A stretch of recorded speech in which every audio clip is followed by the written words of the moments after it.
नमस्कार मंडळी, श्री स्वामी समर्थ। स्वागत आहे तुमचं माझ्या यूट्यूब चॅनलवरती। आजचा दिवस तुम्हा सर्वांना खूप छान सुखाचा समाधानाचा जाऊ देत हीच मी स्वामींच्या चरणी प्रार्थना करते आणि आजच्या या नवीन व्हिडिओला सुरुवात करते। पण त्या अगोदर तुम्ही माझ्या चॅनलवरती जर नवीन असाल तर चॅनलला पण लगेच सबस्क्राइब करा आणि कमेंटमध्ये श्री स्वामी समर्थ लिहायला अजिबात विसरू। उद्या चैत्र पौर्णिमा आहे, जी मराठी हिंदू नववर्षातील पहिली पौर्णिमा मानली जाते आणि प्रत्येक महिन्यात येणाऱ्या पौर्णिमांपैकी ही एक अतिशय महत्त्वाची आणि पवित्र तिथी आहे।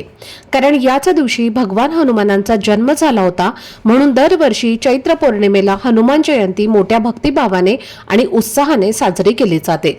या दिवसाला विशेष आध्यात्मिक महत्त्व दिलं जातं।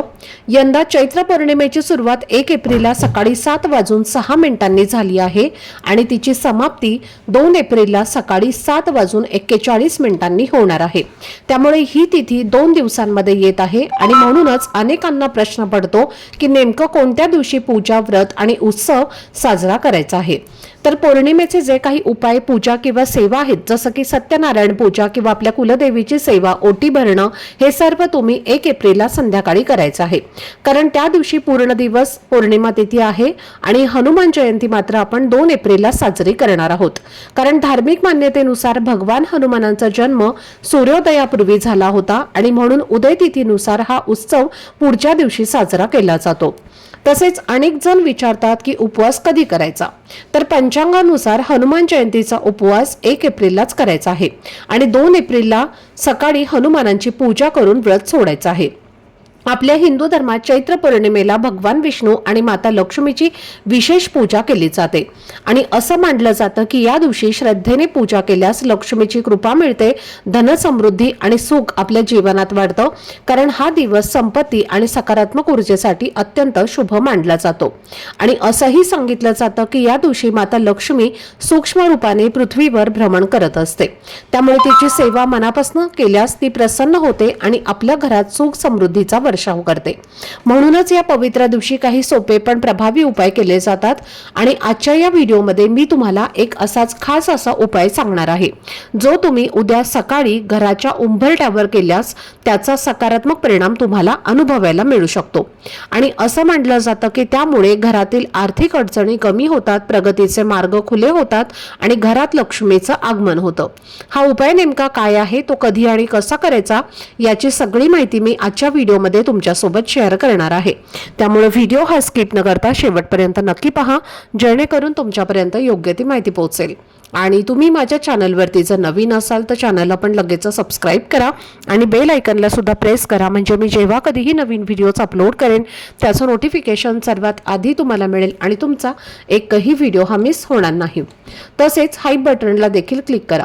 तर पहा, आज या व्हिडिओमध्ये मी तुम्हाला जो उपाय सांगणार आहे तो अतिशय साधा आहे, पण श्रद्धेने केला तर खूप प्रभावी अशी सेवा आहे आणि हा उपाय तुम्हाला उद्या 1 एप्रिल बुधवारी म्हणजेच चैत्र पौर्णिमेच्या दिवशी करायचा आहे। कारण या दिवशी सकाळी सुमारे 7 वाजल्यापासून पौर्णिमा तिथी सुरू होत आहे। त्यामुळे या पवित्र वेळेला केलेला उपाय अधिक फलदायी मानला जातो आणि म्हणून शक्यतो हा उपाय तुम्ही सकाळी लवकर दुपारच्या आधीच पूर्ण करायचा आहे। ज्यामध्ये मी सांगणारी एक वस्तू तुम्हाला घराच्या उंबरठ्यावर ठेवायची आहे। जर काही कारणामुळे तुम्हाला 1 एप्रिलला हा उपाय करता आला नाही तरीही काळजी करू नका, तुम्ही 2 एप्रिलला सकाळी 8 वाजण्याच्या आधी हा उपाय करू शकता। कारण सुमारे 7:41 पौर्णिमा तिथी संपणार आहे आणि त्याआधी केलेला उपायही तितकाच मान्य आणि शुभ मानला जातो। पण शक्य असेल तर पहिल्याच दिवशी करणं अधिक योग्य ठरतं। आपल्या धर्मशास्त्रानुसार प्रत्येक पौर्णिमेला माता लक्ष्मी आणि भगवान कुबेर यांची पूजा करणं खूप शुभ मानलं जातं। कारण हा दिवस धन, समृद्धी आणि भरभराटीसाठी सुद्धा विशेष मानला जातो। पण चैत्र पौर्णिमा ही इतर सर्व पौर्णिमांपेक्षा अधिक महत्त्वाची मानली जाते। कारण या दिवशी लक्ष्मीचा प्रभाव अधिक सक्रिय असतो आणि असंही मानलं जातं की या दिवशी आपल्या घरात कुलदेवी सूक्ष्म रूपाने वास करत असते। कारण याच काळात आपण चैत्र नवरात्री ही साजरी करत असतो आणि हा कुलदेवीच्या उपासनेचा एक अत्यंत महत्त्वाचा आणि शेवटचा दिवस असतो। म्हणून या दिवशी शक्य तेवढी सेवा आपल्या कुलदेवीची करणं खूप महत्त्वाचं महत्त्वाचं असतं। आणि जर तुम्ही नवरात्रीमध्ये ओटी भरली नसेल तर तुम्ही उद्या चैत्र पौर्णिमेला ओटी भरू शकता। तसेच कुलदेवीला 21 लवंगांची माळ अर्पण करणंही शुभ मानलं जातं, ज्यासाठी तुम्ही पांढऱ्या दोऱ्यामध्ये 21 लवंगा बांधून ती देवी समोर अर्पण करू शकता आणि दुसऱ्या दिवशी त्या लवंगा तुम्ही विसर्जित करू शकता किंवा घरातील सदस्यांनी प्रसाद म्हणून ग्रहण केल्या तरीही चालतील। तसेच देवीच्या समोर कुंकुमार्चन करणं ही अत्यंत महत्त्वाचं मानलं जातं, कारण त्यामुळे कुलदेवीचा आशीर्वाद आपल्याला प्राप्त होतो। आता जो खास उपाय तुम्हाला मी सांगणार आहे तो विशेषतः त्या घरांसाठी उपयुक्त आहे जिथे वारंवार आर्थिक अडचणी येतात, पैसा टिकत नाही, व्यवसायात अडथळे येतात किंवा खूप मेहनत करूनही अपेक्षित यश मिळत नाही किंवा प्रगती होत नाही। कारण अशा वेळी आपण म्हणतो की लक्ष्मी घरामध्ये स्थिर राहत नाही। पण लक्षात ठेवा, लक्ष्मी म्हणजे फक्त पैसा नाही, तर घरातील सुख, शांती, प्रेम आणि समाधानही तितकंच महत्त्वाचं आहे। आणि जेव्हा घरात एकोपा आणि सकारात्मक वातावरण असतं तेव्हाच खरी लक्ष्मी नांदते। म्हणूनच या चैत्र पौर्णिमेला काही साधे उपाय श्रद्धेने केले तर त्याचा परिणाम हळूहळू आपल्या आयुष्यामध्ये दिसू लागतो। घरातील तणाव कमी होतो, वातावरण प्रसन्न होतं आणि प्रगतीचे मार्ग खुले होतात। पण त्यासाठी एक महत्त्वाची गोष्ट म्हणजे स्वच्छता, कारण असं मानलं जातं की माता लक्ष्मी स्वच्छ आणि पवित्र ठिकाणीच वास करते। त्यामुळे हा उपाय करण्यापूर्वी तुम्ही सकाळी लवकर उठून अंघोळ करून तुमचं घर आणि आजूबाजूचा परिसर स्वच्छ करून घ्यायचा आहे आणि त्यानंतर शांत मनाने आणि श्रद्धेने हा उपाय करायचा आहे।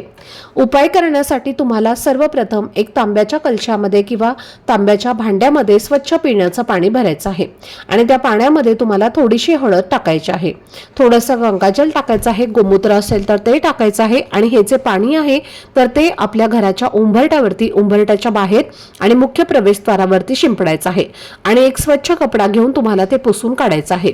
त्यामुळे आपल्या घराच्या बाहेर जी काही नकारात्मकता असते तर ती निघून जाते, ती नकारात्मक ऊर्जा जी आहे तर ती आपल्या घरामध्ये प्रवेश करत नाही।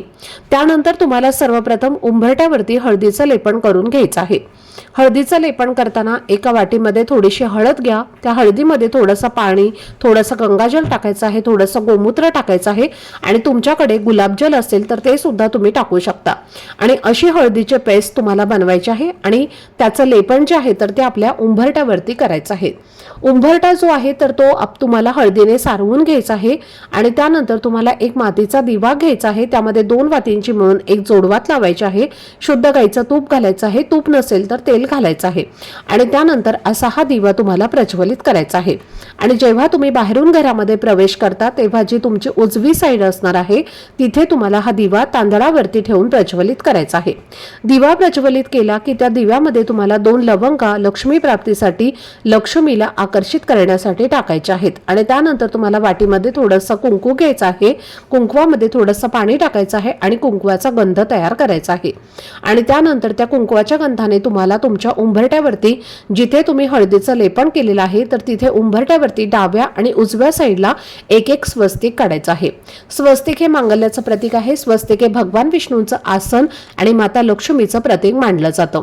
या दिवशी पहा, आपण माता लक्ष्मी आणि भगवान विष्णूंची पूजा करत असतो आणि जेव्हा असं स्वस्तिक आपण आपल्या घराच्या उंबरठ्यावरती काढतो ना तर तेव्हा देवी लक्ष्मी आपल्या घरात अखंड वास करते आणि तिच्या कृपेने आपल्या घरातील दरिद्रता, नकारात्मकता, गरिबी ही देखील दूर होते। त्यानंतर याच उंबरठ्यावरती तुम्हाला मधोमध, जिथे आपण उंबरठ्यावरती हळदीचं लेपन केलेलं आहे तिथे मधोमध तुम्हाला अष्टलक्ष्मीचं प्रतीक काढायचं आहे, म्हणजे तुम्हाला 8 कुंकवाची बोटं जी आहेत तर ती ओढून घ्यायची आहेत। देवी लक्ष्मीची 8 रूपं आहेत जी वेगवेगळ्या प्रकारच्या समृद्धीचं प्रतीक आहे। चैत्र पौर्णिमेच्या दिवशी या 8 रूपांची पूजा करणं अत्यंत शुभ मानलं जातं आणि त्यामुळे कुलदेवी सुद्धा आपल्या घरावर आणि आपल्या कुटुंबावरती प्रसन्न होत असते। आता जो आपण कुंकवाचा गंध तयार केलेला आहे त्याच गंधामध्ये तुम्हाला बोट बुडवायचं आहे आणि पहिलं बोट उंबरठ्यावरती तुम्हाला मधोमध ओढायचं आहे। ज्या प्रकारे आपण कलशावरती 5 बोटं ओढत असतो त्याच प्रकारे तुम्हाला पहिलं बोट ओढायचं आहे। पहिलं बोट ओढल्यानंतर तुम्हाला म्हणायचं आहे आदिलक्ष्मी, दुसरं बोट ओढल्यानंतर धनलक्ष्मी, नंतर धान्यलक्ष्मी, गजलक्ष्मी, संतानलक्ष्मी, वीरलक्ष्मी, विजयालक्ष्मी आणि विद्यालक्ष्मी असं तुम्हाला कुंकवाचे 8 बोटं जे आहेत तर ती ओढत असताना 8 लक्ष्मीची म्हणजेच अष्टलक्ष्मीची नावं जी आहेत तर ती तुम्हाला घ्यायची आहेत आणि जिथे तुम्ही अष्टलक्ष्मीचं प्रतीक काढलेलं आहे तर त्यावरती तुम्हाला हळद कुंकू अक्षदा फुलं वाहून तुम्हाला त्याची पूजा करायची आहे आणि दोन्ही हात जोडून तुम्हाला अष्टलक्ष्मीचं स्मरण करायचं आहे. आपल्या कुलदेवीचं स्मरण करायचं आहे, माता लक्ष्मीचं स्मरण करायचं आहे. असं म्हटलं जातं की या चैत्र पौर्णिमेच्या दिवशी अष्टलक्ष्मीची पूजा केल्याने संपत्तीची कधीही आपल्या घरामध्ये कमतरता भासत नाही. घरामध्ये अन्नधान्य हे कायम टिकून राहतं. व्यक्तीला ऐश्वर्य, सुख, समृद्धी प्राप्त होते. तसेच कुटुंबाची, मुलांची आणि पतीची देखील प्रगती होत असते. त्याचबरोबर तुम्हाला जो आपला मुख्य दरवाजा आहे म्हणजेच आपलं मुख्य प्रवेशद्वार आहे तर त्या प्रवेशद्वारावरती सुद्धा हळदीचं एक स्वस्तिक काढायचं आहे. हळदीने काढायचं आहे आणि त्या स्वस्तिकाच्या खाली तुम्हाला कुंकूने तुम्हाला ओम विष्णवे नमः हा मंत्र लिहायचा आहे किंवा शुभ आणि लाभ असं तुम्हाला लिहायचं आहे. त्यामुळे आपल्या घरातील सर्व दोष, नकारात्मकता जी आहे तर ती दूर होते. त्याचबरोबर आपल्याला चैत्र पौर्णिमेच्या दिवशी अन्नपूर्णा मातेची सुद्धा पूजा करायची आहे. आपल्या स्वयंपाकघराची पूजा केली जाते, जिथे अन्नपूर्णा मातेची सुद्धा पूजा केली जाते. तिथे माता लक्ष्मी ही स्वतःहून प्रसन्न होते. म्हणून कुंकू आणि एक स्वस्तिक आपल्याला कुंकवाने स्वस्तिक आपल्याला आपल्या स्वयंपाकघरामध्ये सुद्धा काढायचं आहे.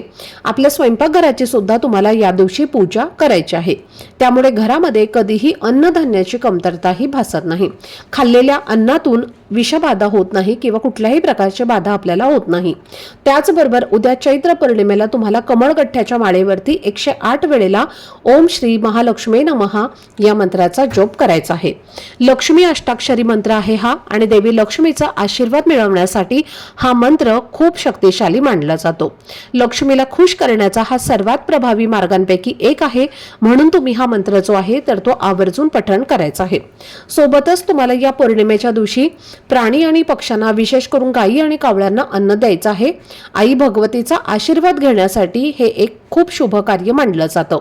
तर हे काही प्रभावी उपाय आहेत आणि या काही सेवा आहेत तर त्या तुम्हाला उद्या चैत्र पौर्णिमेला करायच्या आहेत. तर ही महत्त्वाची माहिती मला तुमच्यासोबत शेअर करायची होती. आजचा व्हिडिओ जर तुम्हाला आवडला असेल, माहितीपूर्ण वाटला असेल तर व्हिडिओला लाईक करा. चॅनलवरती नवीन असाल तर चॅनलला सबस्क्राईब करा आणि हा व्हिडिओ आपल्या मित्रपरिवारासोबत जास्तीत जास्त शेअर करा. चला तर मग भेटूया पुढच्याच अशा एका नवीन व्हिडिओमध्ये. तोपर्यंत सर्वांना श्री स्वामी समर्थ. धन्यवाद.